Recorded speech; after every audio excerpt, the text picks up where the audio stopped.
Okay, all right. Shall we? I'll tell you what, we'll make a start. I'm only going to start for the first couple of minutes with my normal wittering anyway. So if we make a start, and then those last people to join can just kind of join as we go. Okay, so just first, the recording is going. So just to let you know, you are all being recorded. And as usual, for those that have been to these before, I will send this recording out afterwards so that they weren't going to be able to make it but wanted the recording. So no pressure, Mike, you're being recorded. Okay, all right, so we are going to cover in this September forum, we're going to be looking at a solution accelerator. So Aaron's going to be giving us a little bit of a demo. Generally, is we have lots of different solution accelerators in the system. The debt one we felt was just a good one. It's quite a nice generic one to show everybody, but it's not the only one we have in there. So I'm sure Aaron will talk about that as he's going through. 10 ways to supercharge your shared implementation. It was actually called Did You Know from a Pro. So that's Shazia, and she's going to be giving you some top tips on things that you can do throughout the application to either make your life a little bit easier or to make things quicker. But that'll be just a very quick kind of 10 touch points. Then the spotlight today is on Mike from Brian Cave, Leighton Paisner. Sorry, Mike. So he's going to be giving us a demo and talking about how far ShareDo's come in from the eyes of a client, because obviously BCRP have been with us a very, very long time, almost since the origins of ShareDo. So that should be interesting.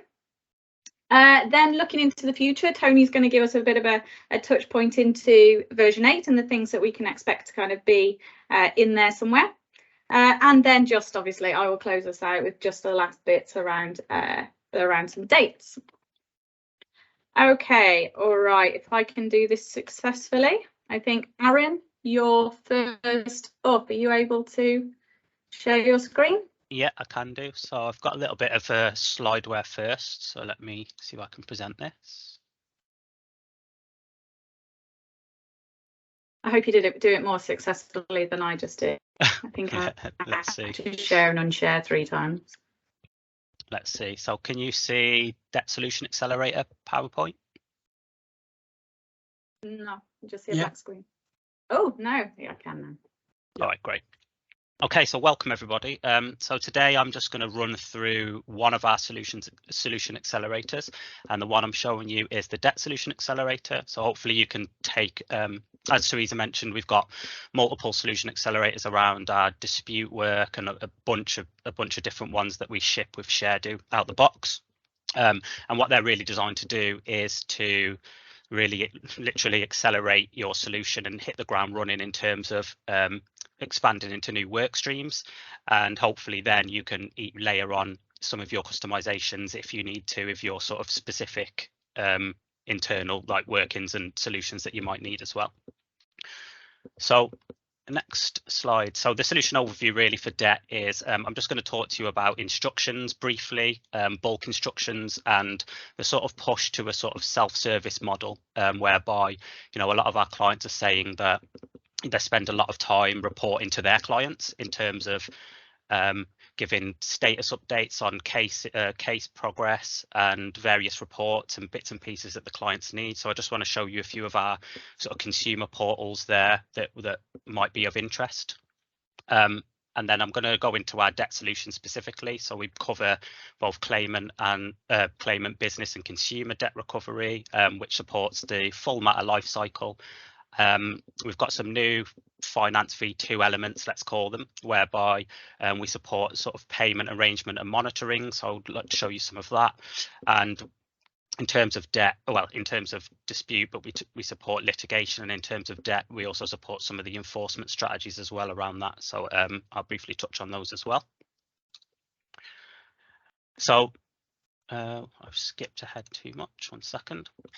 So just to so I don't know if you're all aware, but now with V7 of ShareDo, we've released the visual modeler, visual workflow engine, which is really quite cool in my opinion. And a lot of the debt solution accelerator and other solution accelerators are being built in the visual workflow engine now, which is effectively a low to no code modeling tool, which should allow, you know, less technical and more business people quickly spin up various processes within ShareDo and create workflows, as long as they kind of have an understanding of sort of business process methodologies more so than anything. Just if you know a process, you can map it out and you can basically import that into ShareDo, and ShareDo will then kick off that workflow, corresponding workflow. So as part of the Debt Solution Accelerator, we've got our generic sort of investigation process, our pre-action, issuance and service, settlement workflows. We cover the litigation as well, which I'll show you today. As I mentioned, enforcement, which appears to be there twice, so apologies. And you know, we've got on holds and pause, abandoning a case, and then the case closure activities. Now, I doubt we'll get through the whole case life cycle today, so we'll get as far as we can, and I'll show you some of the cool bits and pieces that we've got. Okay, in terms of the debt workflow or the debt solution, we've got a sort of generic matter life cycle. So we've got our sort of investigation phase, our pre-action, our issuance phase, issuance and service, litigation, settlement, as well as payment monitoring and enforcement, and then our closure. Ideally, in terms of debt, we've received some payment by the end of this or throughout this life cycle. That's the idea, and we can sort of close the case off. And rather than me waffle on more, I'm going to go into the demo now. So let me stop sharing this and share my screen.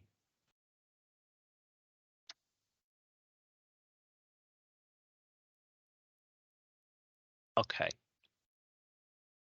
Great. So can you all now see ShareDo? Yeah. Brilliant. Okay. So welcome to ShareDo. This is in our demo environment. So a lot of you will have, you use ShareDo, so you will have seen some of this stuff, but we're just on our workbench here. So the first bits that I wanted to talk about really are around our instruction process for debt recovery cases. So and I'll start maybe by doing some of the consumer portals actually. So let me just quickly change to a B2B user.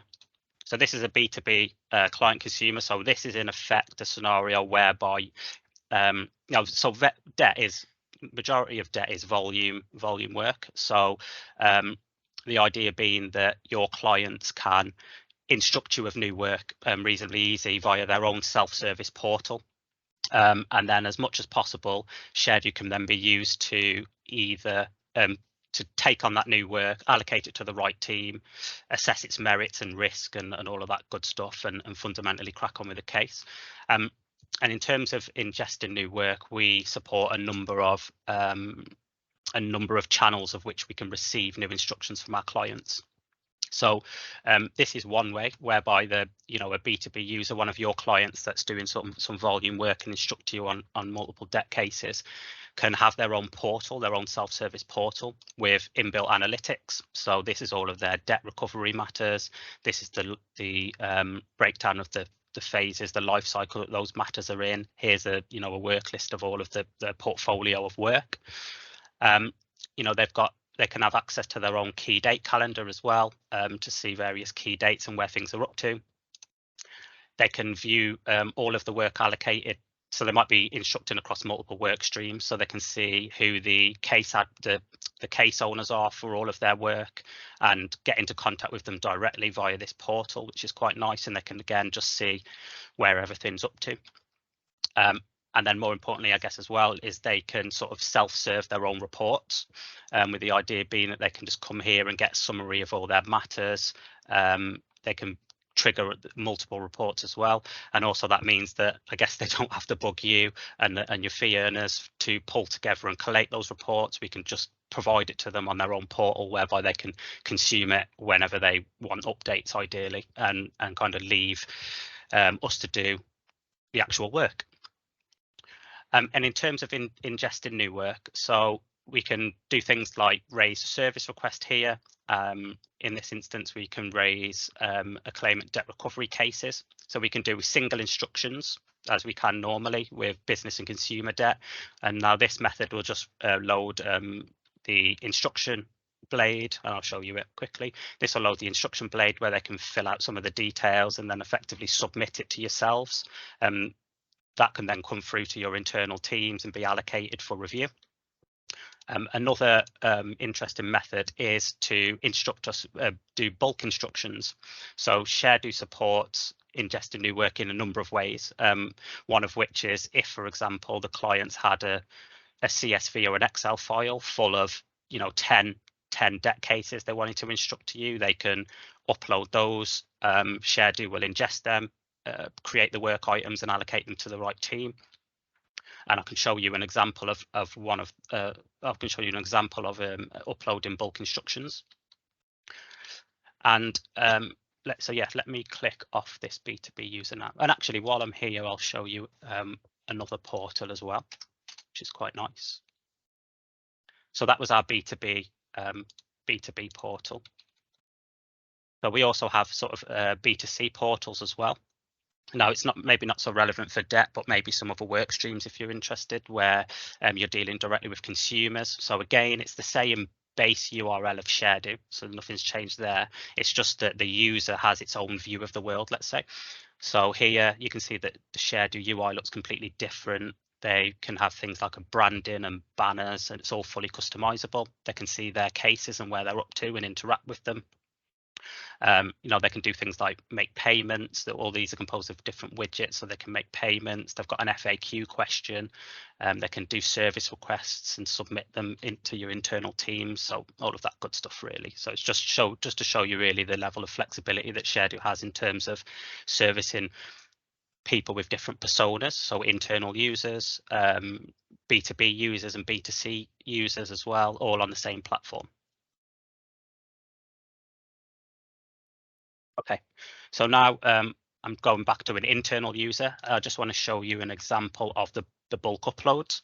So here's an example of bulk uploading instructions where we've effectively got just doing a preview. We've got a CSV file, probably can't see that very well. This would be better, where we can map the data to where the data from the CSV file or Excel file maps within ShareDo, and that will create new work. And in this case, it will create 10 or 50 new instructions. And these are all mapped to various work types: bankruptcy, mortgages, recovery, secured debt, and so on. And they can just be uploaded into ShareDo, and ShareDo will create them for you and allocate them out and start that work. But what I'm going to do for the purposes of this demo really is do a manual instruction. So I will click on our Launchpad, debt recovery, and let's do consumer debt. Okay, so here's the instruction blade. I'm going to start to populate this with various bits of information. So in terms of the work type, the subtype here is unsecured debt, jurisdiction, England and Wales. I can start to populate my client. I've got a large debt client here, my client instructor. So I'm just going to quickly fill out this information. We can fill out different bits and pieces like the client reference, the defendant as well. Let's create a new one.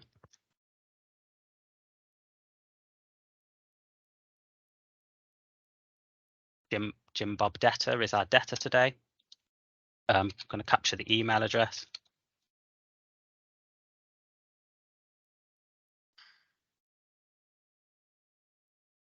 Okay. And save that. And then we can do things. So we capture in the instruction date. That's pre-populated for us as today. And I'm just going to capture the due date here as well of the debt, of the financial information. Now, I won't capture any of the debt details here. I'll capture it later down the process, but we could capture them here and automatically spin up our invoice in ShareDo. Now, I won't spend too much longer on the instruction process, so I'll just quickly progress this through its life cycle to spawn a new matter and just make sure I've got all the relevant participants. Adding my claimant. Okay, and I'll submit my instruction.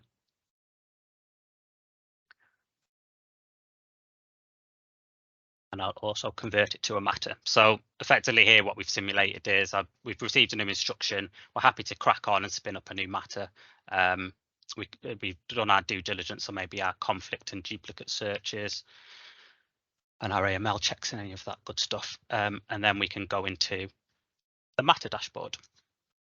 Okay, so here's the Matter dashboard. So you can see that out of the box ShareDo does ship with some conflict and duplicate search functionality. So that's kicked off already and it's assigned for review to we've also got our case team that's been allocated. So ShareDo does have a quite comprehensive allocation rule engine. So in this instance, we've assigned it to the debt recovery team. But we can do really cool things around competencies or thresholds based on the amount of debt and allocate it to people with more experience, for example, if it's a higher value debt case or there's more risk involved. So we can do all of that good stuff too. And we've initially entered into the investigation phase. So we've got some workflows kicked off. We've got our investigation checklist, and I'll take you through that. So firstly, I will open the investigation checklist. So generally speaking, the way that we've designed the core debt solution accelerator is a more assistive approach to working on debt recovery matters. So this is kind of the principle being we usually have a checklist task with an action plan that says, you know, you might want to check that you've captured the debtor information. Have you reviewed the debt details? Have you filed the invoice, the original invoice into the DMS? You can draft some communications to the client, which we'll do. And then fundamentally, we can choose how we want to proceed with this case. So we've got a next steps gateway, which is a choice, or we can abandon if we deem that there's no prospects, or we can proceed to pre-action or intimate, or we can crack on with intimation and service, or we can, you know, the debtor might have decided to start paying us and we can go down the settlement route. So in this case, we'll go down pre-action, but I'll fill out some of this detail first. Okay, so validating the participants and the debtor information. So we'll just make sure got client claimant, the debtor. So yeah, I'm happy that that's all in. I can validate that I want to review the debt details. So here we've got a call to action to go to our debt dashboard. Okay, so it's the same case. We're now just on our debt dashboard where we can start to capture some of the debt details and financial elements of this matter. So the way that we capture debt fundamentally is basically we call them debt tranches or invoices. So we can create a new debt tranche or invoice. We can say who the payer is, who's the debtor. So Jim Bob debtor. And we've got some transaction items that we can add in here as well. So first one, I'm going to capture the principal sum and just apply that to debt principal. And this is the debt amount, so say it's £2,000, and I can save that invoice. Okay. So let me save that.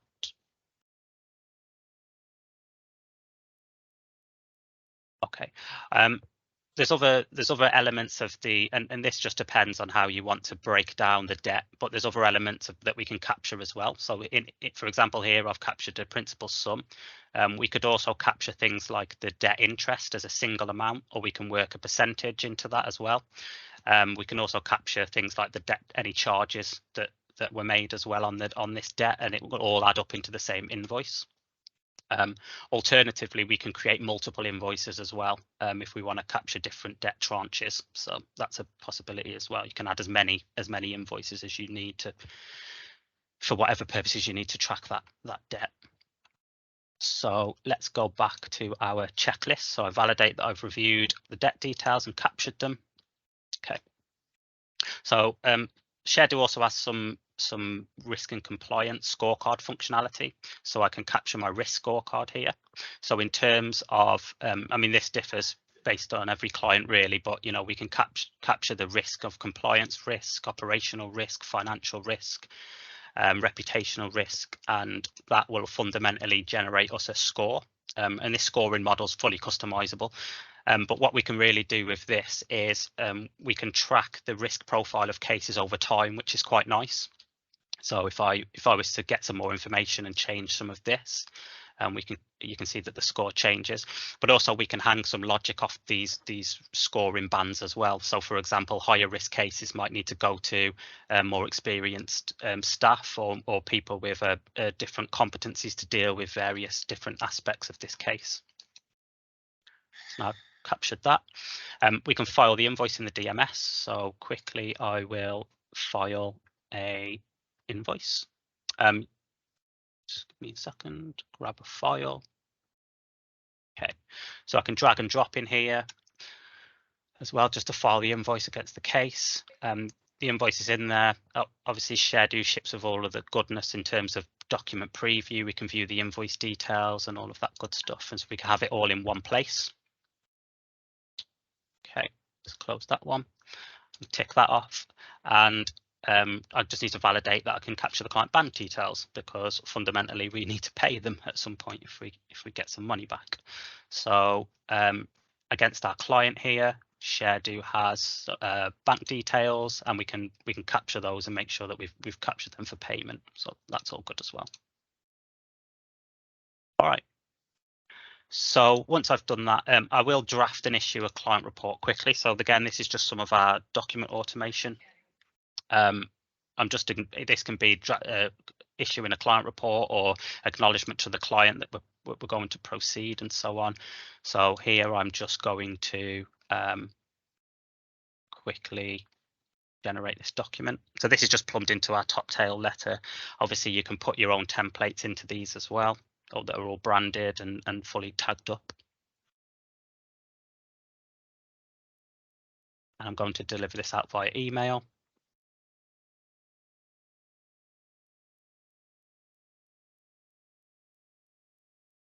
Just validate the email details. It's great, and click send. Okay. So for this document template, there's an approval model in place. So it won't go out the door yet. It will need supervisor approval. So once I click from a fee earner perspective, or an end user perspective, once I click complete here, Sharedo will automatically flag the fact that this needs approval. It will go to my supervisor. They can review it before it goes out the door and approve or reject it, which will, on rejection, it will come back to me. On approval, it'll just go out the door. So from my perspective, unless it gets rejected, I don't really need to interact with this item again. It will just go out the door once it's approved. So I'll just click that. And for now, I will save. Let me just change the owner of my task, my matter.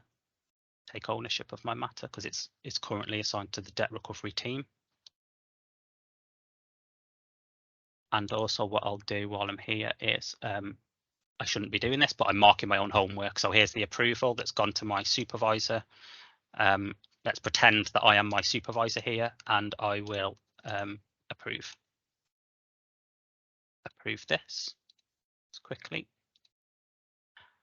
Okay, I can review this document and I'm happy that it's good to go out the door, and I can approve. And then the system will automatically send that out via the selected delivery channel, in this case, email. Okay, great. And if I go back to my investigation checklist, we can decide what the next steps are. So in this case, I'm going to go to the pre-action phase. And I can click complete. Okay. And let me just get rid of some of these as well. Get a little bit cleaner. Just taking ownership of these searches. The system's flagged that I've got some matches on my conflict and duplicate search, so I can review those, and if I'm happy, I can proceed and pass them.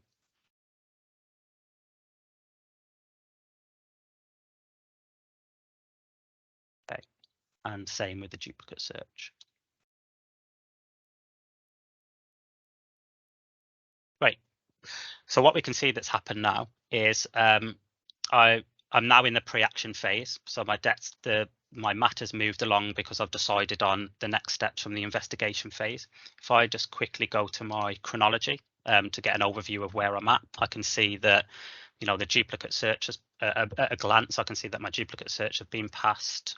My my matter has moved into the pre-action phase, and all of that good stuff as well.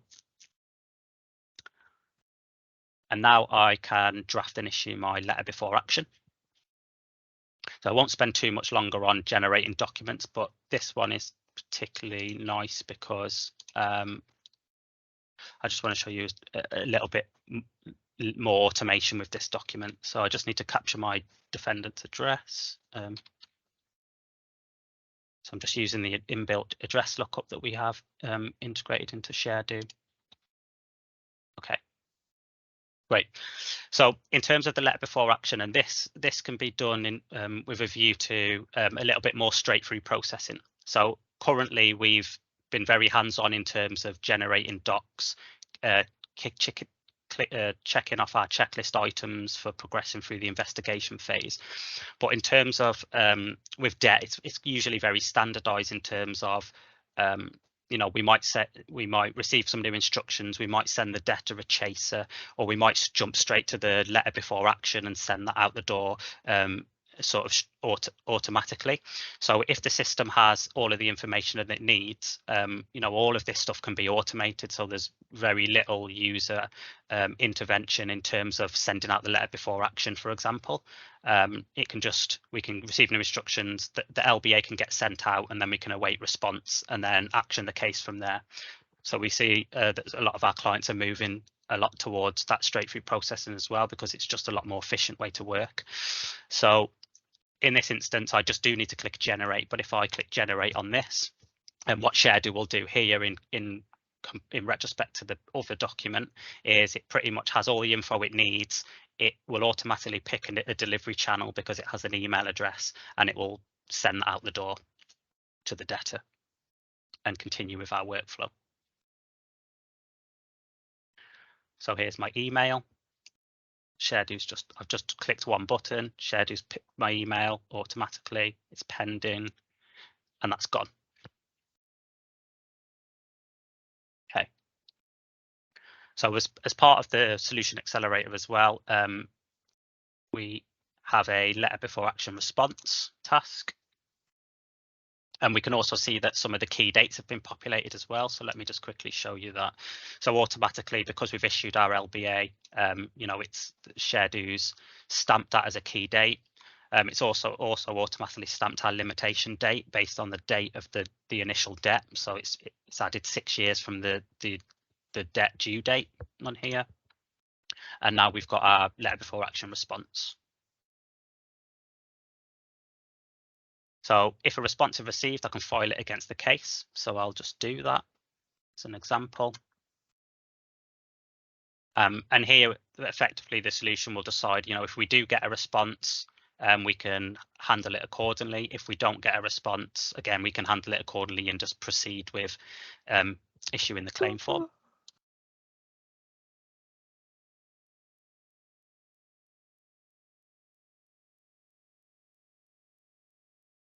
Okay, now once that's gone out the door, and I'll just show you, we've got our response checklist. So a similar pattern to our investigation phase. We can send the client an update from our communications section. And in this instance, we can do an assessment on how the debtor responded. So did they settle? Did they admit it and pay us? Have they admitted and need time to pay? They seek an advice, so they need a little bit more time. Have they requested info and so on? Or we can just proceed and crack on with issuing the claim form out. Or even considering bankruptcy, insolvency proceedings, or bankruptcy in this case, because it's consumer. All right, so what I'll do now is I'll just briefly move on to some of the payment plans stuff. So some of the cool things that we have in here are, I won't proceed with the litigation, but some of the cool things we have in here are we can monitor payment plans. So I'll quickly create a payment plan against the debtor. So in this scenario, the debtor maybe has got in touch and said, look, I need some time to pay. I want to do it over a payment plan over a given time period. So ShareDo supports a number of those.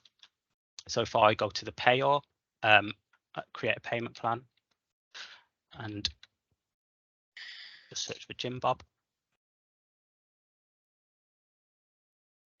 I can define what number of installments I want, so a fixed installment amount. So over time, I can say that I want to, the debtor wants to pay £200 a month and it wants to start today. And you can see that it's got my invoice in here from this case already with the amount, so I can link it. The system calculates the repayments based on the installment type that I picked and the time that I want to start. So it said, oh, for £200, you're going to pay 10 payments of £200. And I can save that.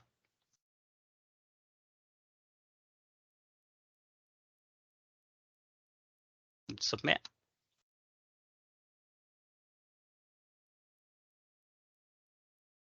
Okay. And in terms of the payment plan, we also have a portal for that as well, which is quite nice. So you can see that, you know, a breakdown over time of the payments and what's been paid back and all of that good stuff and what's outstanding. So again, just to embed some inbuilt analytics into what's going on this case, in terms of what's going on the payment plan, and a breakdown over time of when we expect to receive full payment. And the last thing I think, because I'm running out of time, I'll show you is I'll just create a repayment against this. So the scenario here is the debt has made a payment.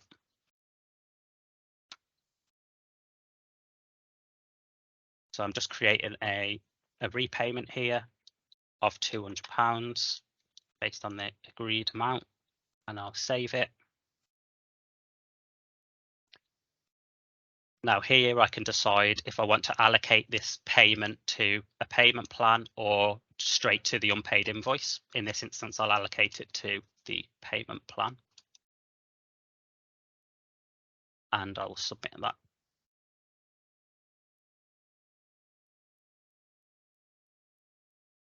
Okay. So what we can see here, just in summary, is we've got an invoice. We can see that the amount was 2,000. We've received a payment via a payment plan on this. We can see that the payment plan has flagged a status of the first installment that's been paid. We can hang, if the payments are missed, we've got some plans off the back of this to, you know, chase the debtor or decide what we want to do moving forward. If we wanted to continue down, you know, litigation enforcement, or if we wanted to just chase the debtor. And we can see that that amount's drawn down, and we're capturing our financial information and our transaction logs in here as well. So I think in terms of time, that's probably where I've got up to. I'm running out of time, so I'll just summarize quickly. Let me stop sharing.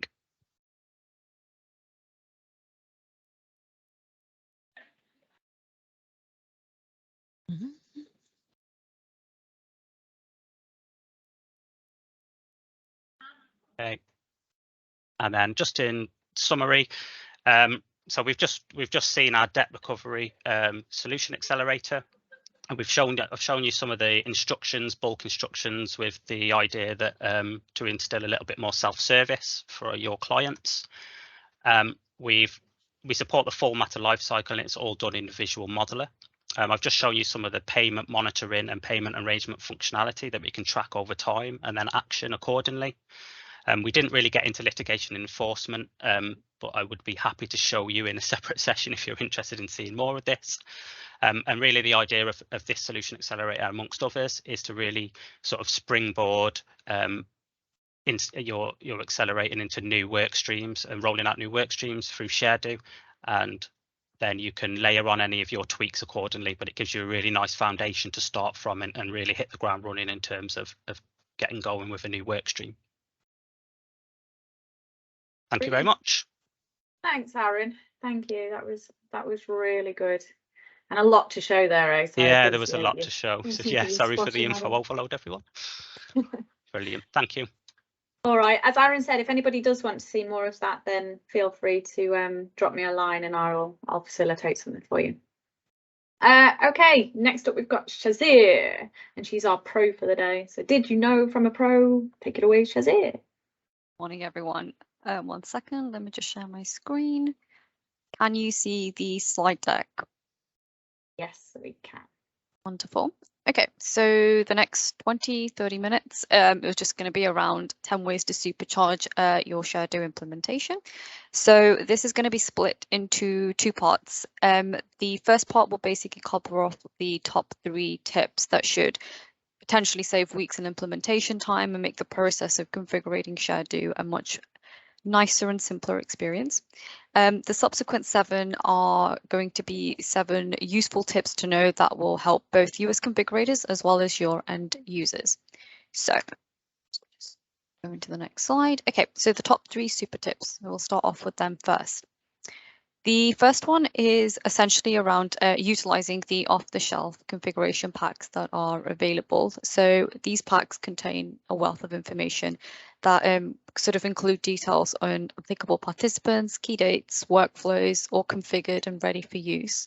The workflows we currently have are available and include, but not sort of limited to, commercial property, residential property and litigation, but we're constantly working on these, expanding them, so there'll be a lot more available in the near future. So utilizing these off-the-shelf packs will obviously reduce the configuration time because you'll need to do less implementation from scratch. You have a solid foundation in place, so fewer major changes should be needed. So that'll be probably the most important tip, I'd say. The second one is around using the new visual workflow modeler, which Aaron briefly mentioned in his demo. So using this basically to build out your workflows that you would have mapped previously, but it's a lot simpler to do it with this new tool because it is a no-code or a low-code browser-based tool that is just a lot simpler to use than the way we were doing workflows previously. We have got articles and a video on the knowledge base site that will provide guidance on this. So there's probably 2 that I would recommend. This is the first one, and this kind of covers off, sort of provides guidance and covers off things like best practice, versioning, workflow management, etc. And then we've also got one that has, well, it's a more in-depth video, basically about 50 minutes, I think, that will kind of go through how to set it up, how to actually create the workflow, the various elements that go into it. But the links to those can be provided after this session. They are quite useful to look up. And then the last tip, or the last top tip, before we move on to the other 7, will be around building out the correct hierarchy. So the configuration for work type only needs to be done once and can then be filtered down to your child or the derivatives of your work time.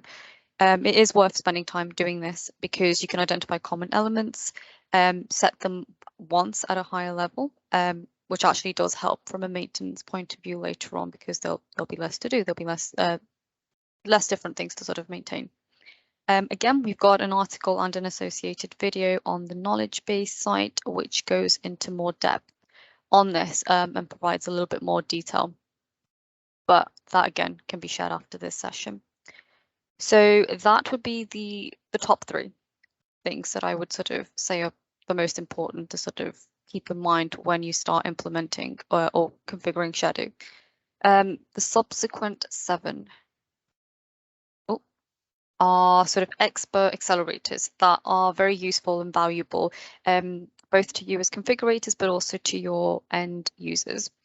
So tip number 4. So this one is a small thing actually that I feel like gets missed off a lot when people use Shadow. So we've actually introduced a little, and this is available on most blades, a maximize and a minimize icon on most of these blades, which is actually quite useful for, I'd say, particularly for people that send a lot of emails or when you're trying to enter a large amount of information. The ability to maximize it gives you more space. It's a bit easier to use than having the smaller blade. So this was put in place based on feedback that we've received by users and has had quite a few operational benefits, especially for those that are constantly sending out a lot of emails on a day-to-day basis. So this is available on most blades, but I feel like it tends to get missed or not utilized as often as it perhaps should. Tip number 5. So that is around some enhancements on the form builder. So if we open this up, we have, so we've got two main things on here. There's now an option to create a new ID. So when you're building out your form and you've got all these snippets of information and you want to copy one and maybe reuse it, we had noticed that in the past they would get copied, people would forget to change IDs, and then you'd save it and you'd end up with error messages, etc.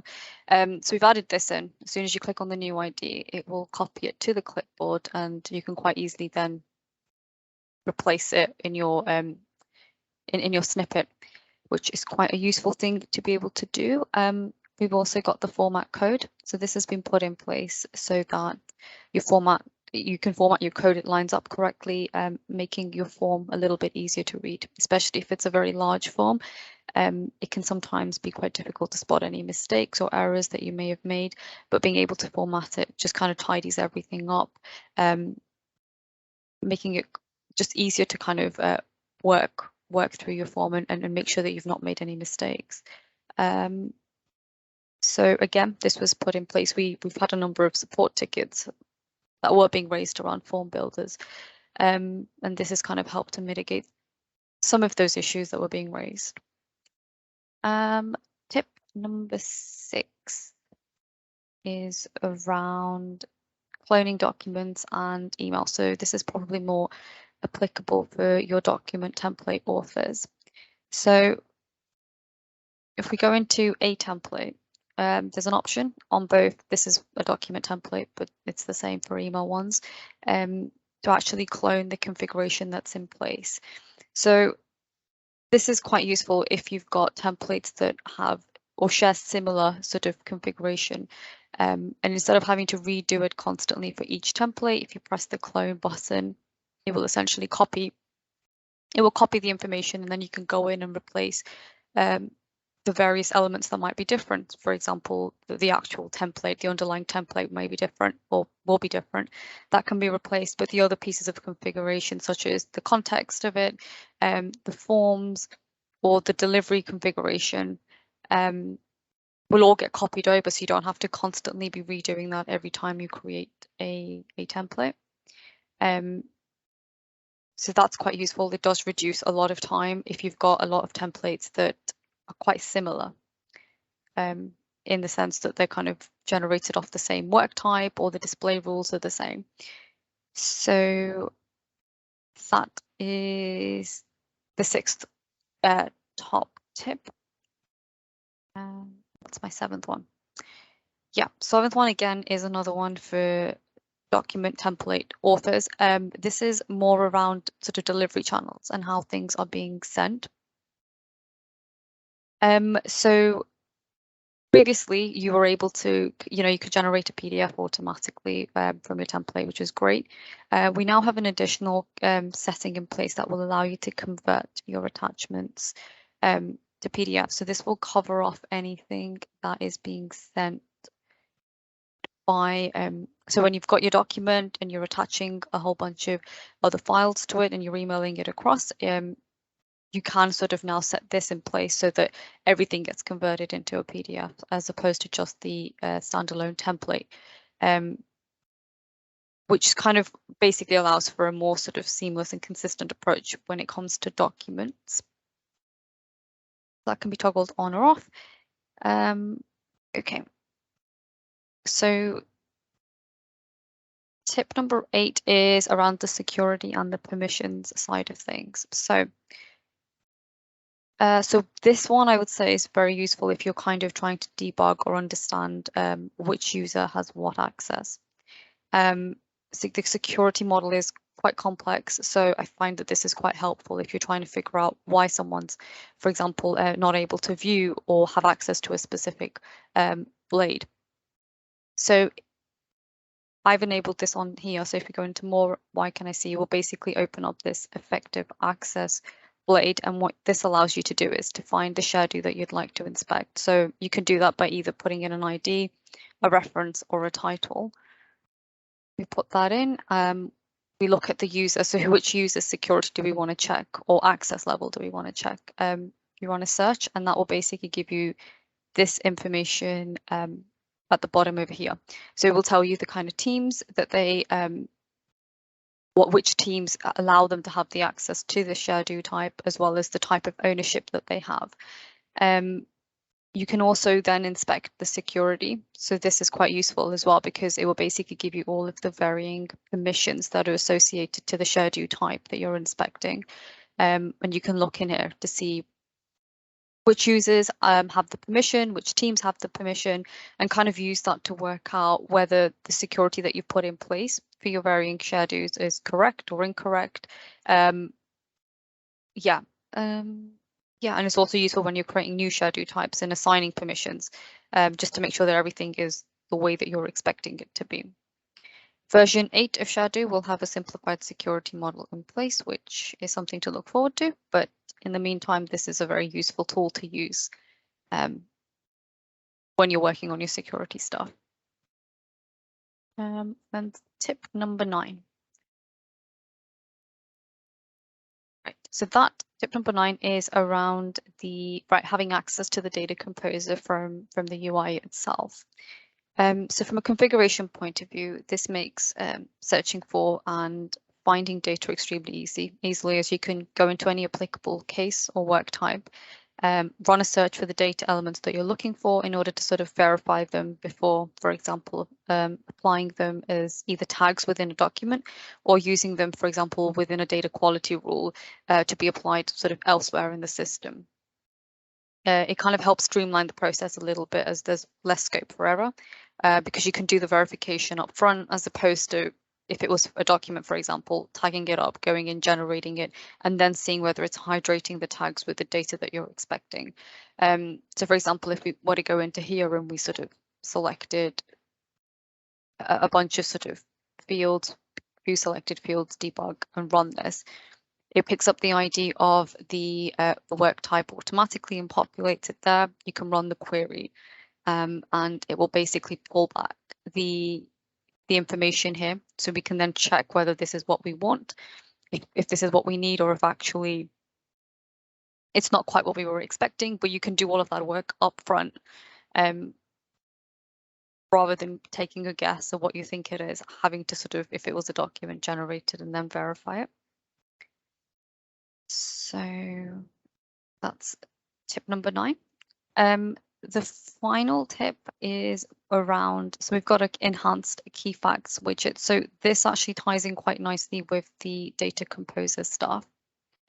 So I'd say this is a particularly sort of powerful way to display data now, and it's a lot more flexible than the older key facts widget that we used to have, because this ties in with data composer.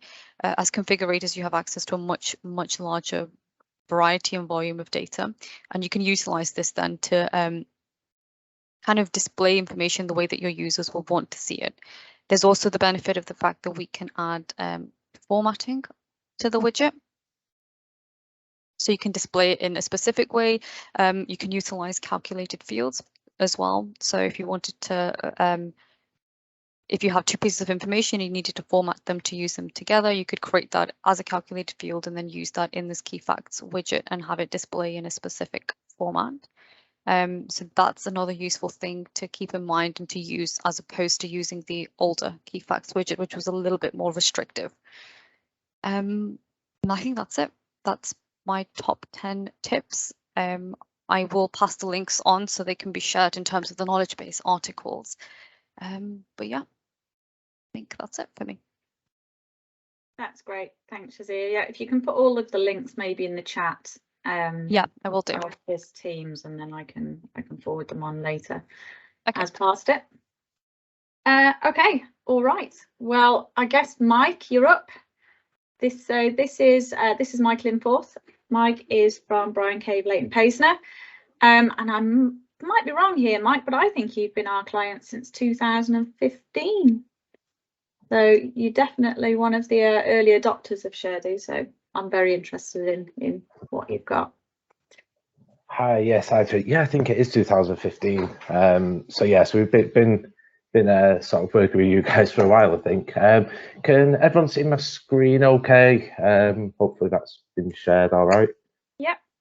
Perfect, wonderful. Yeah, I thought just to start off with, I'd give you a quick introduction from myself.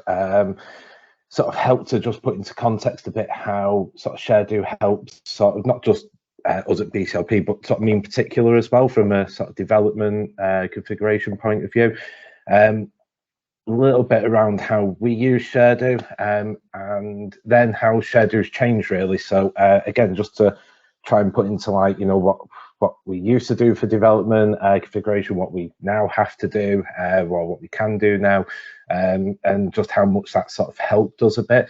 And then I thought I'd just finish off with challenges, lessons learned. I think it was on one of the sort of forums last time or time before, and I found that quite useful, and it might be stuff that people already know about, but yeah, just to sort of give people insight at how perhaps we've changed a bit and how we sort of looked at things a bit sort of different going forward. So yeah, so just sort of challenges around the lessons that we've learned from previous sort of rollouts and releases of development and stuff like that. So okay, yeah, so to start off with, yeah, I'm Mike Linforth and I work for BCLP, or Brian K. Blake Paisner, based in the Manchester, UK office. And I work as a technical analyst, which is, I would say it's a bit like a business analyst, a BA, but more focused on how like the technology is used rather than just looking at business processes. Although, you know, I think as people in them sort of similar positions, they'll both go sort of very hand in hand. So it's a very sort of similar position to BA, I suppose. And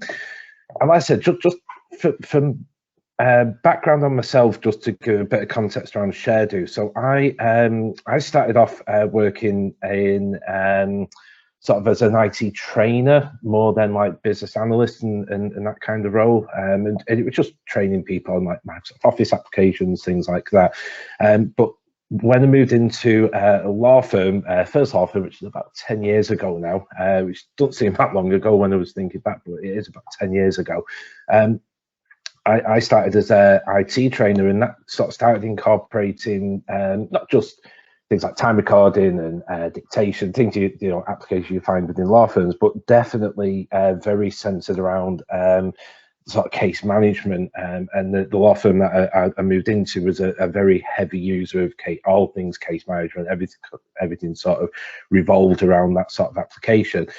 So training, that kind of stuff was all based around that. And it sort of gradually led me into like a business analyst role, but again, majorly sort of centered around case management and how people are using it. So I would do things like how to you know, make the system run better for people, or all the way through to just adding loads of new features into it and stuff like that. So it's really sort of all-encompassing role, and that's kind of carried on into BCLP as well, or BLP as we used to be known as.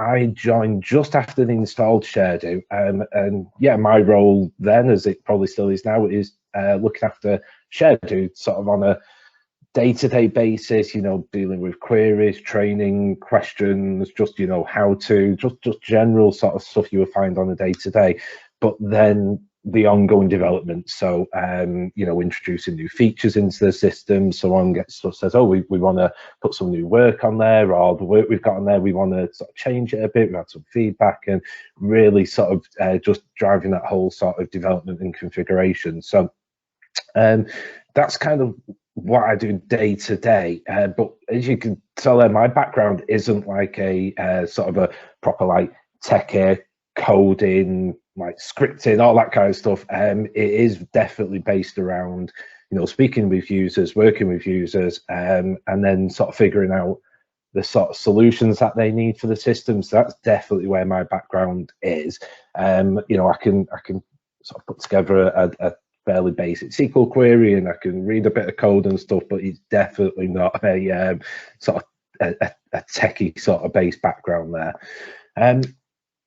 So that's just a quick introduction for me, and like I said, just like to put a bit of context around like my background, just to sort of feed into the next bits, then, which is how we kind of use ShareDo, and then how that sort of changed throughout the years that we've been working with the guys at ShareDo. So we use it mainly in our real estate department, and it's definitely initially based in our Manchester office.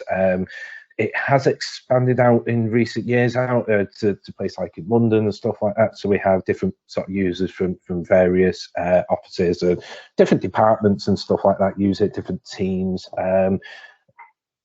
The sort of it is based around commercial real estate work, so it's things like leases, acquisitions, I think we're now licenses, trade properties, all that kind of stuff. The initial vision, though, of sort of that Manchester office and linking with ShareDo was to help sort of junior lawyers. Manchester was going to be like a hub for these sort of junior lawyers, legal apprentices, you know, people who are new to legal work.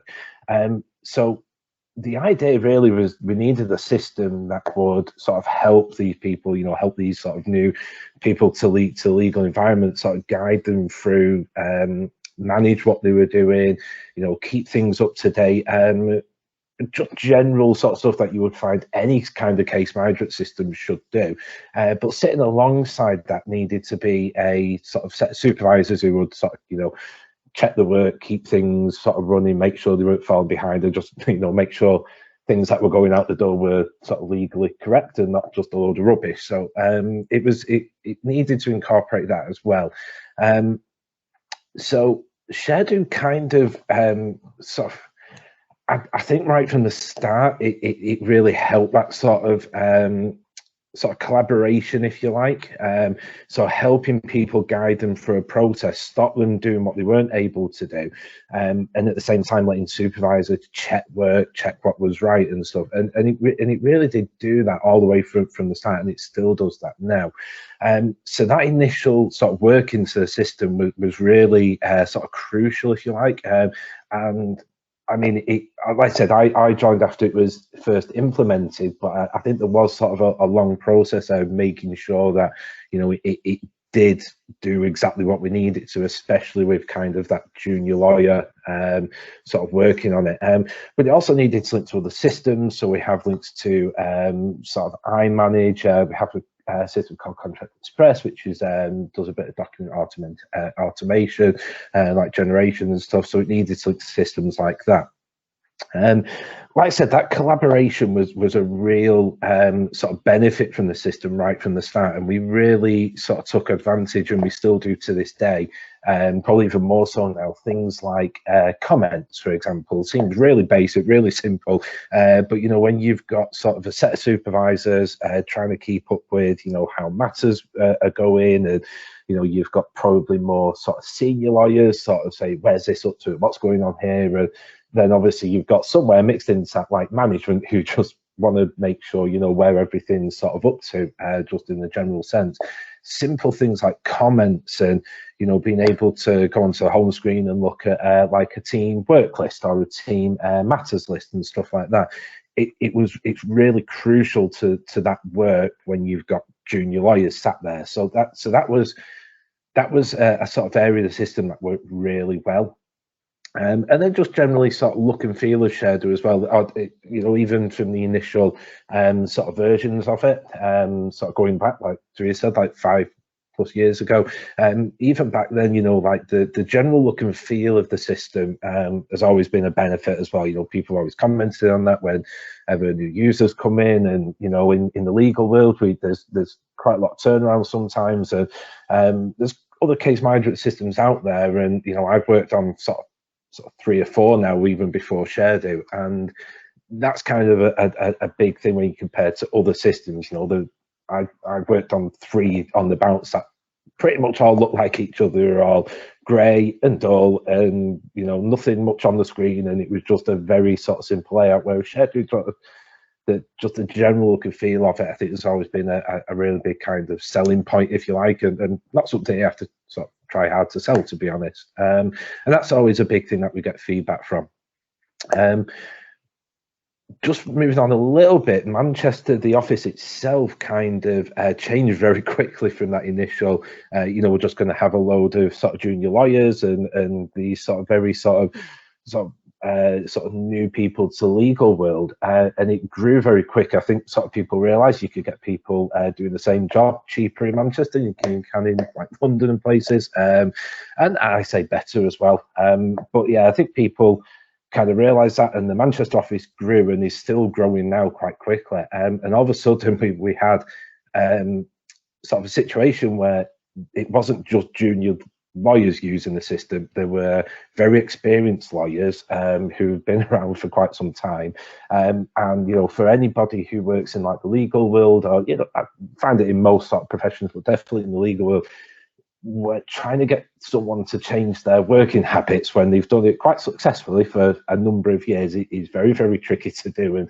sort of trying to tell a lawyer to now use this system rather than the little notepad and pen that they've been using for 20 years is very tricky. So yeah, we went from that very sort of bank of just junior lawyers to a lot of experienced lawyers using it, and the work would be going through Sharedo. So there was that need to be able to balance the system between, you know, automating things, not too much automation, you know, hand holding certain people, but at the same time not restricting people to kind of, you know, progress matters or to create things or to generate things when they sort of don't really need that level of hand holding. And I think in general, again, the systems kind of allowed us to do that. We do have some automation. We actually probably had too much automation, which I'll come on to just in a little while. But something that's worked really well is things like sort of allocation rules, you know, stuff like that. Making sure that we can sort of set tasks up so they progress slightly differently depending on roles and sort of job types and things. So that flexibility in Sharedo over the years, and especially now, even more so now, but definitely throughout the years, has always sort of helped us sort of find that balance kind of a little bit, probably more than what I've been able to in other sort of case management systems, which are very kind of rigid and strict, and you know, so yeah, that's been a real sort of benefit as well, I suppose.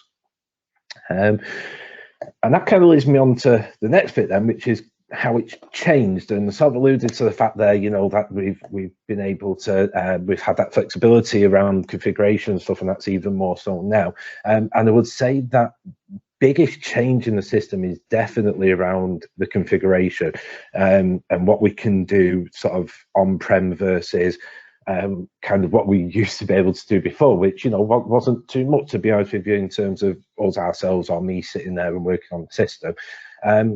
When I first came on board with Sharedo, working with Sharedo, pretty much all the development had to go through sort of side-spread Sharedo developers, which, you know, is good in one respect, because, you know, you get their expertise, they know the system, they understand it, and, you know, rather than sort of someone like me trying to sort of sit there and figure things out.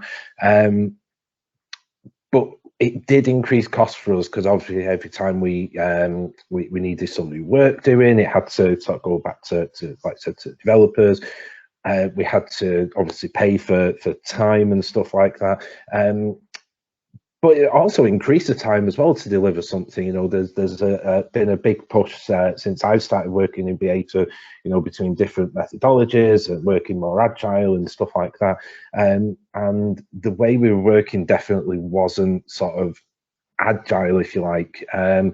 So yeah, that was kind of, that's probably the single biggest change, that way that we can now work on prem. So I don't know how other people on the call sort of work, whether, you know, you do a lot of sort of configuration and development yourselves and stuff like that, but if you do, just imagine that configuration that you probably almost take for granted now. You sit there and go, oh yeah, I just want to build a new form or something like that. All of that had to go back, and we had to sort of fully sort of spec it out and make sure that was all correct, so it could be costed up and everything. So just wanted to give a couple of examples of that. So we did have one of our work types sort of a couple of years ago, where we wanted to sort of flesh it out. We wanted to put new, we wanted to do new phases, pretty much everything actually, new phases. Sort of change the phase guards that were in there, set up new phase guards, removing other ones. We wanted to increase the data collection, the data analysis we wanted to do. A few new tasks that would help track progress, creating new participants, adding patterns, all that kind of stuff.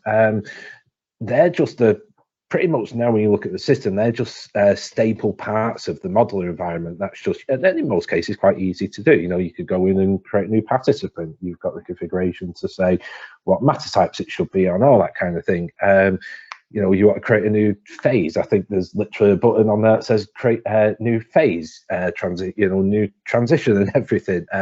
So all of that was not able to be done by us on-prem pretty much. We had, and especially by me, without my sort of techie background. So that all had to go back. And like I said, that was all a cost incurred to us for development time. Sort of another example and similar to that is actually creating a brand new work type. So it's something that we've started doing recently, and it's something branching outside of real estate. So like I said, we've used Sharedo for a real estate department, and I got a requirement to see if we can use it for a completely different department, pretty much nothing to do with real estate. So it's going to change work types we need to put in, security to stop people from being able to see it, and, you know, create balls and all that kind of stuff. It's a major piece of work on the system. But again, that would have been done through the Cypher developers, you know, and that takes up their time. Obviously, they can't actually be working on the system themselves. But aside from sort of the actual cost and everything, it makes things like testing harder. So we weren't able to work in an agile way. We had to have, you know, I call the requirements there. We needed to submit them, or we pretty much had to sort of go through all the development and submit it in one go and release it in one go. Again, though, now that's all changed. We can do that ourselves. We can release in smaller elements, so rather than having to do a full end-to-end kind of process, I could work with the sort of lawyers around this and say, right, so on day one, you need to have that first bit released, and that's okay, and then you can start working on it and then build that up, and then we can release some more functionality and just gradually ease people into sort of using the system. And, you know, that's definitely how you want to perhaps work nowadays, that more agile way, and the system really enables us to do that. It's really enabling, especially me, to sort of work through that. We don't have to go through multiple dev cycles. We don't have to sort of release everything, test it all, and then find there's little bits wrong, or perhaps not wrong, but, you know, need changing. And again, none of this is like a slight against the developers themselves. We all know by what happens when we go through UAT, and that thing that the users were adamantly wanted right at the start has now changed, and they want something completely different. So yeah, the system now enables us to do that, which is great. And again, from my point of view, it's absolutely perfect. And then kind of just linked into that are just, you know, not just the big sort of ticket items, if you like, you know, these big major pieces of development, but just small bits of development, just small changes here and there. So one of the things that we used to have to do essentially was wait for the next release. Which again is just the way that the system sort of worked back then, and you know, if we wanted sort of a change, we'd probably have to go, right, well, we're due for release in a sort of 2 months, so let's put the request in now, and you know, that'll just get fitted in with the next release.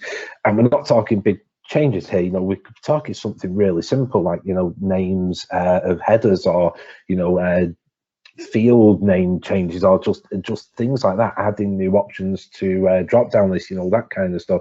Generally speaking, it'll be in the next release. What I've seen now, though, is that we can do that all ourselves again. It's all there, and that maintenance of Sharedo has dropped all the way down. And again, just I mentioned cost a few times. We're moving away from the actual, you know, sort of monetary value of things, just time, and that's what, especially working in a legal world, it is a big thing for us, you know, having that sort of ability to make sort of changes sort of, you know, very quickly, and be able to show that almost within a day, essentially. So that's been a massive thing. But But then tying it back to me personally, when I start seeing things like visual workflow designer being introduced into the system, as a sort of non-techie coding person, I'm sat there going, this is wonderful, because I don't need to know anything about the, or very little essentially about how to actually code all of this. I can drag and drop things, I can place things in, I can visually see how that works, which is definitely a lot more how my mind works.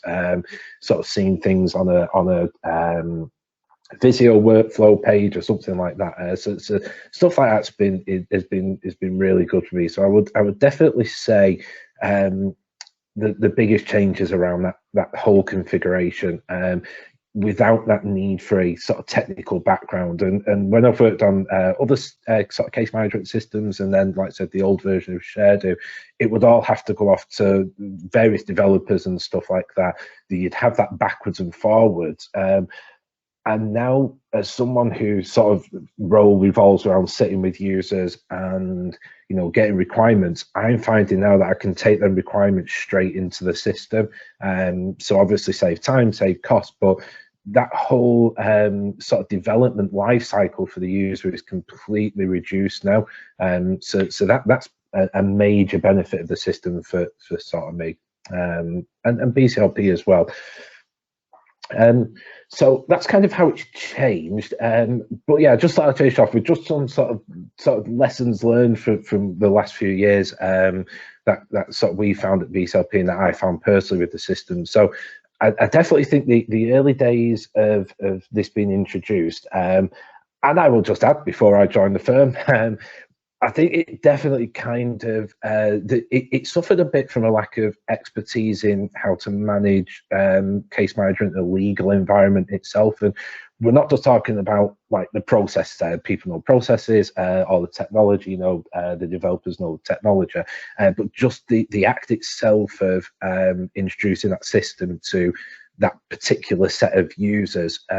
So I think for definite on our side of things, there was probably sort of high level users in there, shall we say, you know, senior sort of legal sort of team members, and you're talking about people who might look at the system once a week from a management point of view, would not be in it day to day. So you know, adding in then the fact that the system itself would be used by a large mix of sort of roles and abilities and stuff like that, trying to get them sort of junior users and senior users working together. One thing that I would definitely say, and again, I would say this regardless of what system is being used, to be honest, definitely make sure that, you know, workshops are fully representative of the people that are using them. And I think that has sort of evolved now, and here definitely, you know, that's something that we always do. But I just think in general, when I'm on the sort of forums like this and stuff, you hear some of the people from Sharedo talking, and you sort of you can see that they're obviously giving the same sort of advice as well, which is quite good. I think the other thing that I found as well, especially with the new system, is using the sort of test system, and getting the users in there and showing them what can be done. So I have like test work types that I can build examples in there. And even to the point where I've been in workshops, I've been able to sort of make changes literally just on the fly in front of people, rather than having to try and get them to visually kind of, you know, try and understand it. I can just show them on the fly. And again, that goes back to the configuration, how it can be done in the system. But yeah, just showing them perhaps how it can be updated in real time has been a real big sort of plus to us. And I suppose the last thing then, and this is something which again is probably sort of common sense, but I always sort of, whenever I speak to anyone about case management, is something I always bring up. I mentioned before, we had loads of automation at the start. We had tons of tasks, and it just clogged up people's work list. And it was definitely one of them, you know, can't see the wood for the trees kind of moment. There was just so much in there. And I think the first big project I did when I sort of came on board at BCLP was with Teresa to clear them tasks down. So I think Teresa has sort of fond memories of that time as well, I think. I remember that well. Yes, it was, yeah, they were fun. That was fun, them sort of workshops. And there was just too much automation there. there was just too many tasks, and people don't need to see that, especially when they use a new system as well. They want to see it nice and clear and build that up. I think I would, every now and again when I'm on the sort of training sessions, for example, I think I've been on a couple where Jenny's been doing them, and you know, it's been that sort of mantra of, you know, start off minimal, and it's very sort of ingrained now, you know, start off minimal and build it up. And it always makes me smile a bit, because yeah, if we'd have done that in the early days, that definitely would have helped us. And I like to think that sort of sliced bread and Shardo and Jenny's sort of approach to that has been based around what happened with us in them early days. So I'm going to sort of say that we're going to take some credit for that, because I think that really was a big sort of lesson learned. You know, people don't know what they want out of the system until they start using it.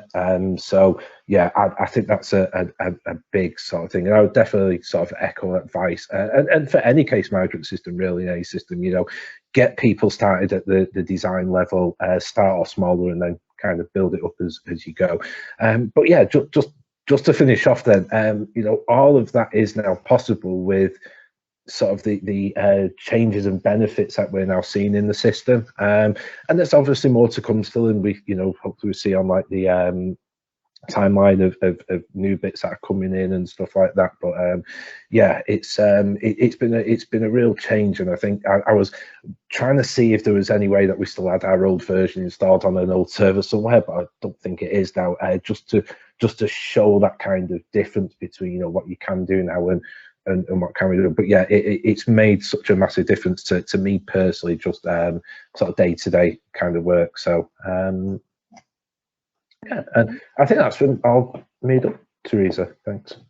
No, that was brilliant. Thanks ever so much, Mike. And I'm sure we've got Tony coming up next, and Tony's our Chief Technical Officer. And I'm sure everything you just said there was music to his ears, because obviously he heads up the team that has put in all of those changes. Oh, there he is. I thought I could hear him smiling all the way from over here. Right, without further ado, here's Tony. Hello, everybody. Okay, let me try sharing some stuff. PowerPoint Live is loading your presentation. Okay. Can we see a presentation? Hopefully. We can. Tony, Excellent. Your presentations are always so much cooler than mine. So yeah, I'm just thinking about this now that I've used some Back to the Future stuff on the slides. I'm wondering whether or not we should stop recording. Might be some copyright issues there. Anyway, I'll not worry about that. Yeah, so I'm going to take you back to the future. I'm going to basically talk you through what's coming in Shardo. So I'm quickly just going to cover what's coming in the next patch release, what's coming in the next couple of minor releases between now and Christmas, and what's coming in the next major release, which is currently looking like it's going to be about Q2 in 2013. Yeah, so sometime towards March, April next year. So let's start with the next patch. So we've got a patch going out today, which is 7.1.3, which is a small increment over 7.1.2 that went out last month. It's basically just a small defect pack, so there's no new features or anything in it. It's basically fixes for 13 issues that we've seen across the platform. Some of them are high impact defects, but they're nearly all based around edge cases that particular clients have identified.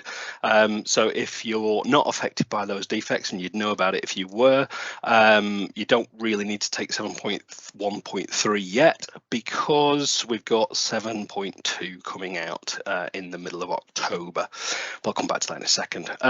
So yeah, it fixes mostly some edge cases around those 13 defects, and all the release notes will be up in the usual place on help.shardo.co.uk tomorrow.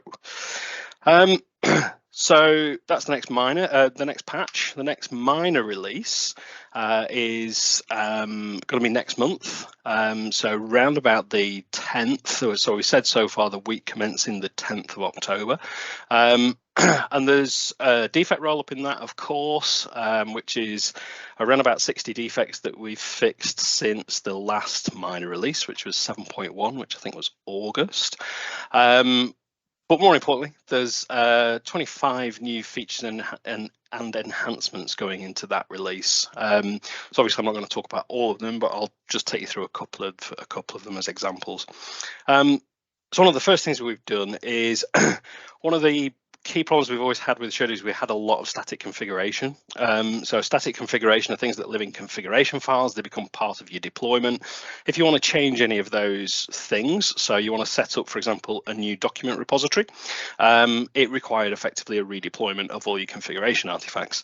So in 7.2, we've basically got rid of that. We've moved all of that configuration up into the database now, and there's now a new user interface that's in the admin tooling that lets you manage all of those settings. So you can now go in and define new document management repositories. So if you decide you want to give all of your users their own little personal document store, you can just go in and define a new repository, make it available through your portal editor, and users have now got documents. No need for a deployment. I'll talk about document template usage auditing and reporting, because that's quite an important thing that's changed. If you manage a lot of precedents, you've got a lot of document templates, it's kind of hard to see the wood for the trees in terms of what documents are being used at any given point in time. And it's not just the templates either. We've also got the concept of content blocks, and have they been used anywhere? And content blocks can be used inside of templates, but they can also be used ad hoc as part of documents that you're generating just by inserting that content block and things like that. It's really hard to see where these things have been used. So we've introduced a new usage auditing and reporting tool for documents that lets you see at a glance how many times a template's been used, by who, on what cases, all the way down to when a content block has actually been pulled into an individual document. It'll give you, it'll visualize that information for you. So you can see things like where if you've got, a couple of thousand content blocks and templates, you can see the ones that aren't being used, maybe ones you want to get rid of, maybe things that you want to consolidate and stuff like that. We've also got some minor enhancements coming in the Data Composer in 7.2.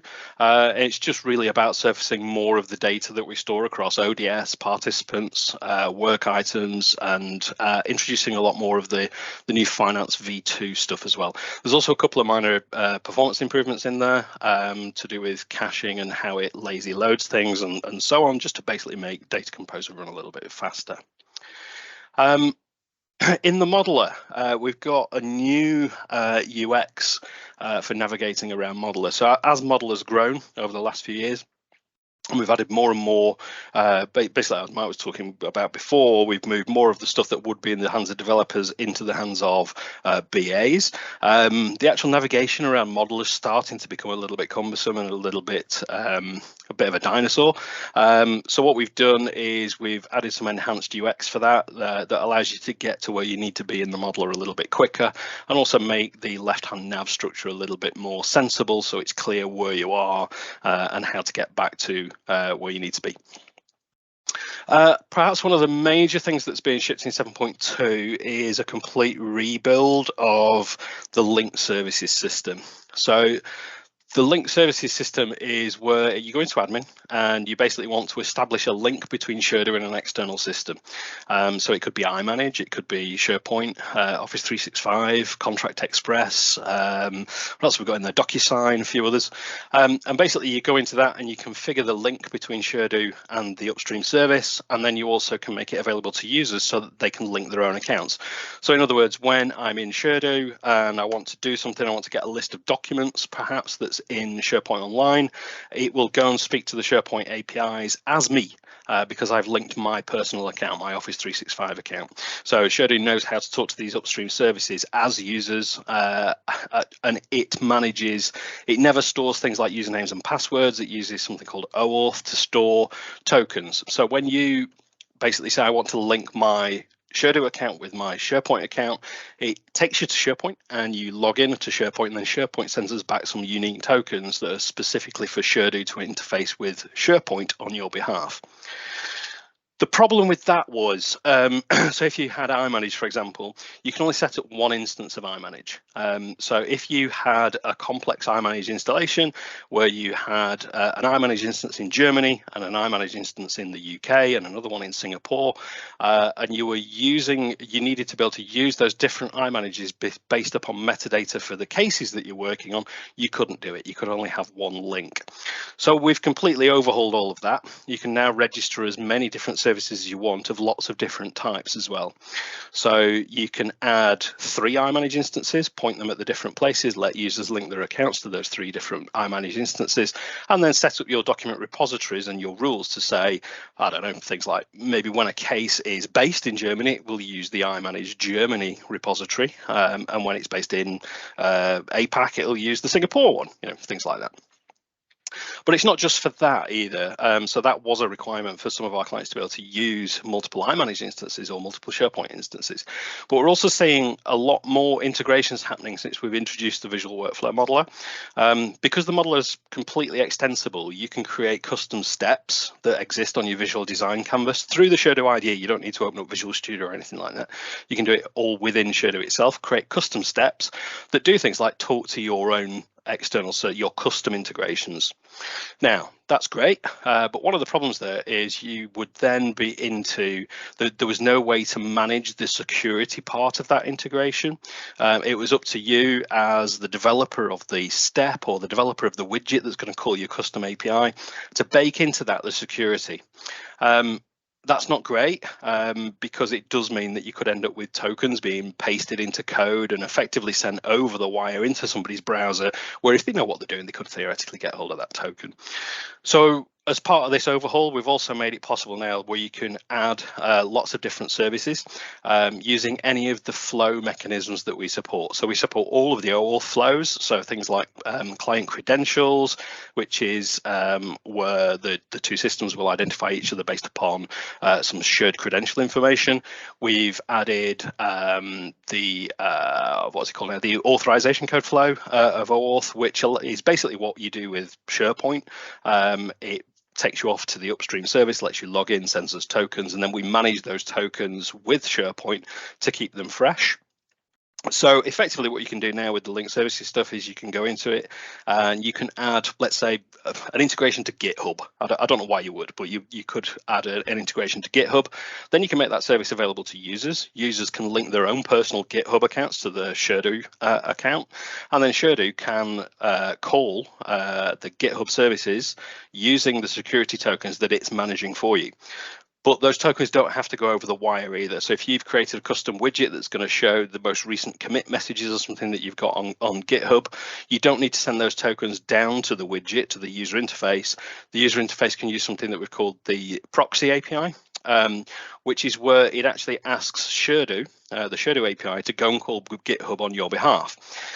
When it does that, it will go and look in the system for what tokens have been issued for you or against the system or whatever, and inject all the appropriate security information, send the request to GitHub, get the request, send it back to you.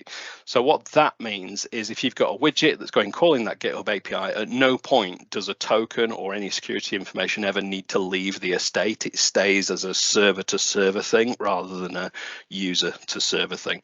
So we've got the ability to add multiple services, multiple iManage instances, multiple SharePoint instances, configure those however you see fit, but you can now add basically any service you like as long as it supports any of the standard OAuth flows, or even if it supports some of the more legacy point-to-point security stuff like shared secrets and like API keys.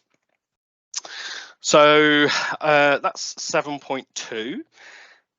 We've also scheduled at the moment 7.3, which we think is going to be in December. So just to recap, 7.2, defect rollup, 60 defects, 25 new features and enhancements, and the biggest one is the OAuth stuff. But 7.3 is going to build some more of the version 8 strategic items into the 7 point whatever release vehicles. So we've got in that so far around about 30 enhancements. So I'll cover these off quickly because I don't want to spend too much time on it. But some of the key ones are things like the menu designer. So you can already manage many of the menus that are in Sherdy. So you can manage all of the launch pad, the ribbons, the left nav, and all of that kind of stuff. But you can't do things like manage what appears on the ribbon on a blade when you're editing a work item.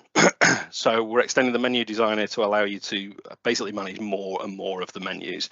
So you'll be able to do things like manage that blade and what appears on the ribbon based upon the same kind of rules as what you see in the other menu designers. You'll be able to do things like choose what will appear in the context menu for a work item when it appears in a list. So at the moment that's driven basically by some static configuration. So that'll all be removed. There'll be some defaults that go in, but you'll be able to go into your work item editor, and just like you do with the ribbon, you'll be able to choose what items will appear on the burger menu effectively when you click on a row for a work item. We're also going to wrap into that the bulk action stuff, so you can control things like on a list view when I select several things, what bulk actions can I execute against the things that I've selected.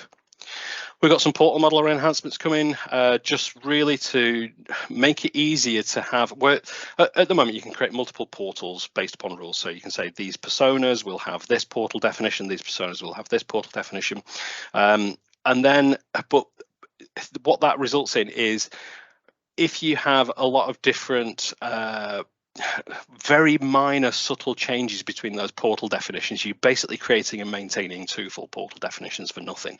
So what we're doing is we're taking some of those rules that you can apply against the actual portal definition itself, and we're moving them down to the page level, down to the widget level. So effectively you can say, I'm going to have one portal definition, but I'm not going to show this widget in this circumstance, and I am going to include this particular page in this circumstance, and things like that. Basically allows you to consolidate quite a lot of your individual portal definitions when all you actually want to do is change a few little things. Okay, I'll move on quickly from there. I should point out we've only scheduled 7.2, 7.3 so far, but that's not it. So 8 is obviously going to be sometime next year. The point releases will continue, it's just we've not scheduled any yet. The way that we work typically is we have one backlog of work. So at the moment we're working towards what are the strategic goals of version 8. We work through that backlog of work, we deliver the features, they go through QA, and then they get queued for potential release. If at any point we decide there's a lot of value in that queue, it's worth actually pushing an update out, then those things that are supposed to be scheduled for version 8, we might ship them in 7.6. So we work on that basis rather than when we get to version 8, you just get this big bang of lots of new features. You will get a lot of the version 8 features drip fed as we lead up to 8. So 8 isn't jumping from 7.9 or whatever it is to 8. It's not actually a massive jump. It's just an indicative of the fact that we've reached the version 8 milestone. We've delivered all of our strategic goals. So you can expect 7.4, 7.5, 7.6 and patch releases between 7.3 in December all the way through to when release 8 comes out. Okay, let's have a quick look at the next major stuff then. So this is all release 8 stuff. Now, I've kind of already covered the fact that it's not going to be a big bang, but it is going to contain lots of enhancements and new features between now and when version 8 is officially kind of designated as done. And you can see the fact actually that we deliver in that way, that we go, these are the strategic goals for 8, we start working on them and then we deliver them, in the fact that we've already delivered a lot of version 8 stuff in the version 7.x releases. So visual workflow modeler is a version 8 strategic goal. We've launched the legacy smart plan upgrade assistant. Don't know if anybody knows about this, but we've basically got 3 ways of creating workflows at the moment. At the very top end, we've got the visual workflow modeler. One step down from that is to actually write script, execution engine scripts, which are re-entrant things that would behave like workflow, but you express them all in code. And then we've got a level below that, which is a slightly more dumb thing, which is the smart plan. And that was the first ever iteration of workflow for us. But basically that is code that runs in response to a single event, whereas execution engine plans can a re-entrant, they can call back into themselves based upon other events, and workflows obviously build off the back of that. Smart plans are relatively dumb. Event happens, it fires. We want to deprecate those over time. So the tooling that we've got now in the current release is the Smart Plan Upgrade Assistant, which will take those smart plans and help you convert them into at least execution engine plans, so that ultimately we can get rid of those the slightly more dumb versions of workflows in future. We've delivered Timecodes version 2, which basically took what was effectively just a straight list of timecodes, and we've baked in loads of rules and things that to say, you know, if the matter I'm booking time against is of this type or it's for this client, then I want to capture this information on every time entry, including multiple pieces of data. So you can do things like J codes and so on. It's not just a straight capture a time code and record time. There's a lots of customization that you can do, rules you can put in to basically make that as complex or as simple as you want. And we also delivered the mobile application framework earlier this year, which was also a version 8 strategic goal. A lot of people ask, why don't we have a mobile app? Why don't we have a single Sherdo mobile app? And the answer to that is quite simple. It's too big.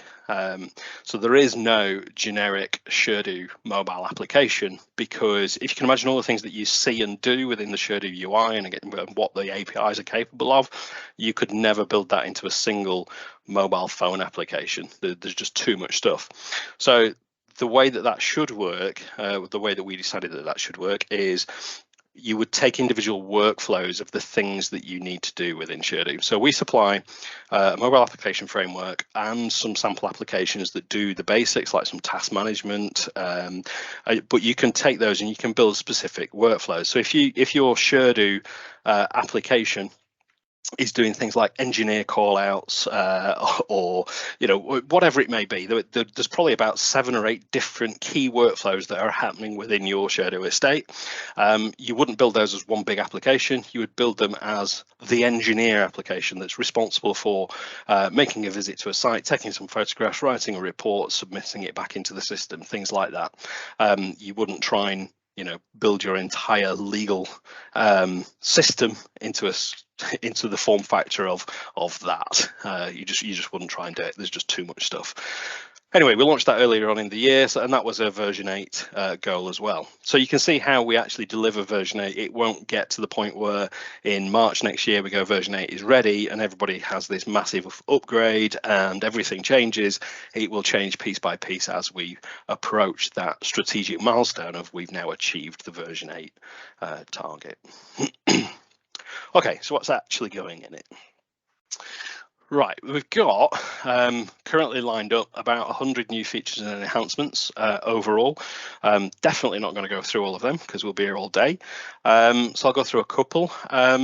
Taking, for example, bundling. So bundling is the ability to take a whole bunch of documents that you've got in your DMS, bundle them together, put sections in between them, a table of contents index page thing at the front, and have Sherdo basically, it's used predominantly for things like disclosure. So you just take all of these documents and disclose them in a single document to somebody else with all of those things like the index page and stuff. So we've got some enhancements coming to that to do things like allowing users to save the bundle structures that they create as templates. So when you create a bundle, you create sections and you say, here's where my table of contents is going to be and all of that kind of stuff. But you have to do that every time. We're going to make it so that you can basically save and apply your own templates for that to make it a little bit easier.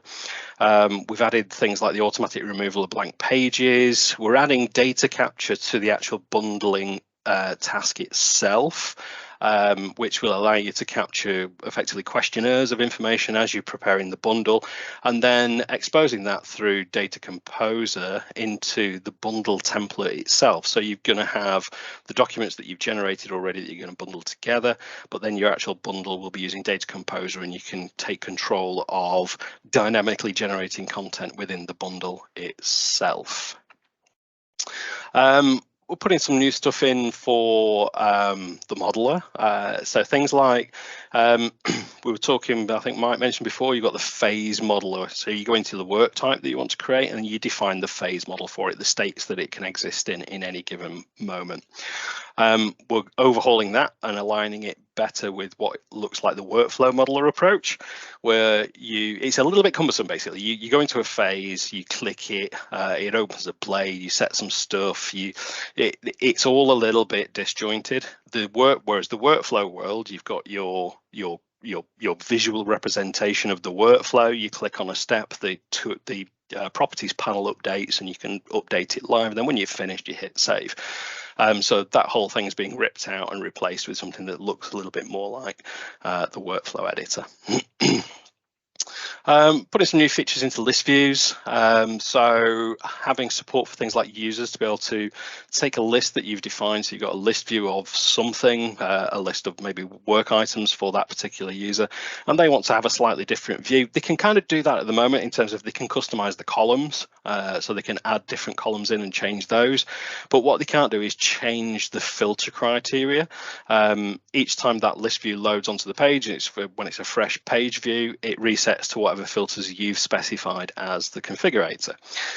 So what we're going to do is give users the ability to change those filters to basically filter the list, rearrange the columns and all that kind of stuff, and then save that as a custom list that they can use. So they can effectively create their own custom queries to see the things that they want to see, not just the things that we as configurators have told them that they need to see.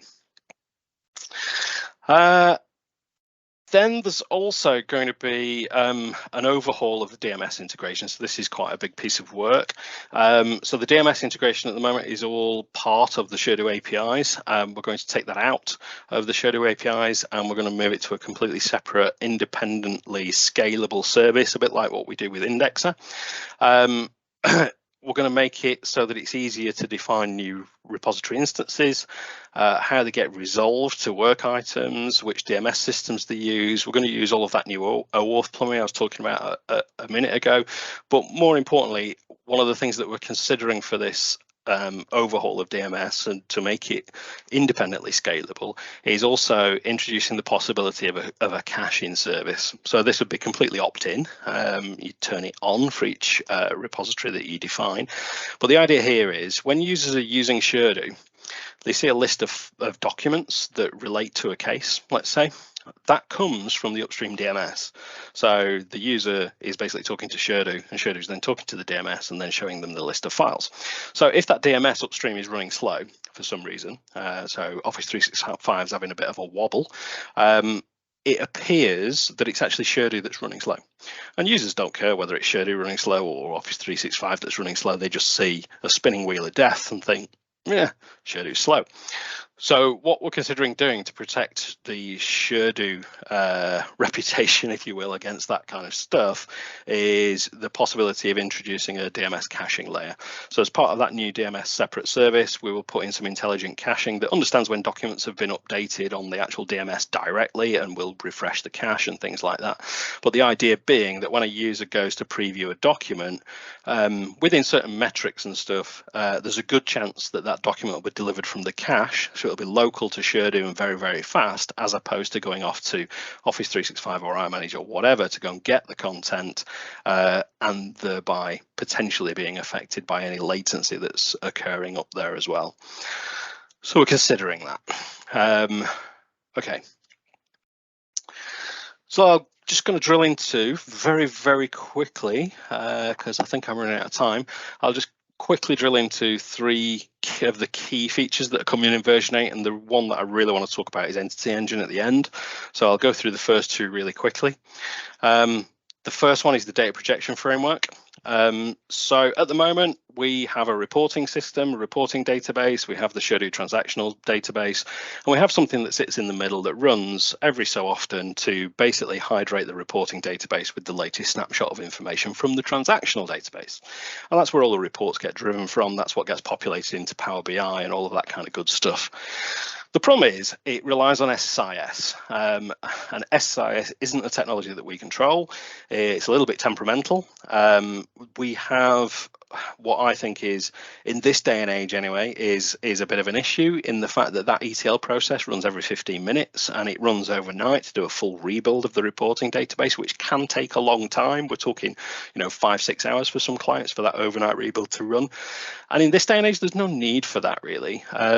Basically, moving data from one place to another should be it should be as near real time as possible, and it should be live. It should be constantly happening. There should be no need for a 15-minute delay. There should be no need for an overnight rebuild unless you specifically want to rebuild your reporting data for some reason. So we're basically putting in a new data projection framework that will leverage what we do with Indexer at the moment. So every time you look at data within Sherdo, whether it's in a list view, whether you do a search, that's actually coming from not the database initially. It's running a search against Elastic because that's much faster at doing like ad hoc user-driven queries. So it goes and loads the data, it goes and does the search against Elastic, then it loads the appropriate data from the SQL store. And it does that live. Every time you do something in Sherdo, the indexer is automatically updated in real time. So we're going to use the same approach as what that's using to project data to other places, one of them being the reporting system. But that's not where it ends, because we have the ability to basically say, take data from here and push it over there. We can give you the tools to use that same approach to push data to other places. So a typical use case I can think of for this, and this will be all with a nice visual designer, a bit like the workflow stuff. You'll basically say, when data changes here, transform it in this way, aggregate it in this way, and then push it here, whether that be another database, whether it be to an API, whatever. There'll be a nice visual modeler for all of this. But the sample use case that I can think of beyond what we need it for would be if you've got like custom client reporting. So we do have some customers that have to give reports to their clients in a custom format, and the data needs to come from Sherdo, and that usually means we have to write an integration to be able to produce that data in the way that they want it. Using the data projection framework, you'd be able to set up a pipeline that says when these particular fields on matters for this particular client change, take that data and send it to this, I don't know, Azure SQL database to indicate that that change has happened, and then you would drive your client reporting off that custom database. So effectively, the idea behind the data projection framework is you can move data from the transactional store when it changes and push it to any other place, and we're just going to happen to use that same mechanism and framework to populate the indexer and also to populate our standard reporting schema. Okay, I'm not going to dwell on this one too much, but basically we've got a new telemetry service coming as well. So at the moment, our telemetry, which drives all of our monitoring and alerting from an operational point of view, it's a little bit disjointed. So on-premise customers have got their own instances of something called SEC, and we have to go into that and set up alerting and monitoring rules to notify our support teams if there's something happening that needs to set off some alarm bells. We have SEC within our SaaS infrastructure as well, and even though that's a centralized service for the SaaS tenants, we still have to go into that and configure the alerting and monitoring rules for each individual client that we onboard. And SEC is, whilst it's really good for structured logging and stuff, it's not really great for time series kind of trend analysis. So it's great for digging into the detail. You've had an error, I can go and look at the correlation ID of that particular error, and I can see exactly what you were doing in the system and what happened, what caused the failure, just based upon reading the logs that are in SEC. What it's not great at is us sending it telemetry data, so metrics, counters, timers, and then aggregating that over a long period of time. To store a lot of data, to have retention in SEC is extremely expensive. So we can typically, with all of the logging turned up to high, we can quite easily generate up to 60, 70 gig of log data every single day per client. So it gets very expensive to maintain any kind of retention in SEC, which isn't great for trend analysis, where you want to say, you know, I've just deployed 7.3. How does that compare to how it was 3 months ago on 7.2? Have I got any performance degradation and things like that?